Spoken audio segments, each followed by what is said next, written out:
నేను ఈ మధ్య ఎక్కడో ఈ విషయం విన్నాను.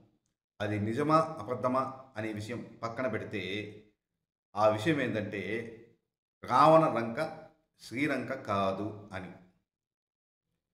రామాయణంలో చెప్పబడినట్టు తమిళనాడులోని మహేంద్రపురం నుండి రావణ లంక 1200 కిలోమీటర్లు ఉందట. కానీ ఇప్పుడు తమిళనాడు నుండి శ్రీలంక కేవలం 50 కిలోమీటర్లు మాత్రమే ఉంది. కాబట్టి ఈ విషయంలో ఎటువంటి పొంతన లేదు కాబట్టి రావణలంక శ్రీలంక కాదు అంటున్నారు. మరి రావణలంక ఎక్కడుంది అంటే మాల్దీవుల దగ్గర ఉండేదట. అది ఇప్పుడు సముద్రం గర్భంలో కలిసిపోయిందట.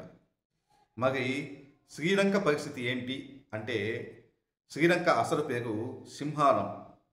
దాన్ని బ్రిటిష్ వారు ఆక్రమించుకున్నాక సెరోన్ అని పేరు పెట్టారు.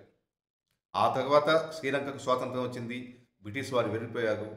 అప్పుడు అక్కడ ఏర్పడిన ప్రభుత్వం ఏం చేసిందంటే 1973లో లంక అని పేరు పెట్టింది.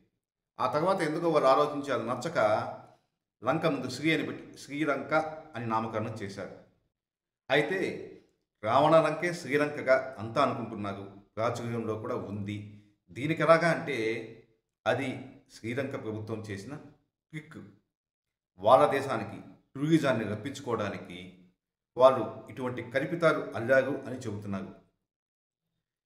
ఏది ఏమైనా ఇందులో నిజాలు ఏవైనా ఈ విషయంపై అభిప్రాయాన్ని మీకే వదిలేస్తున్నాం. మీ అమూల్యమైన అభిప్రాయాన్ని ఈ విషయంపై కామెంట్ రూపంలో తెలియజేయండి.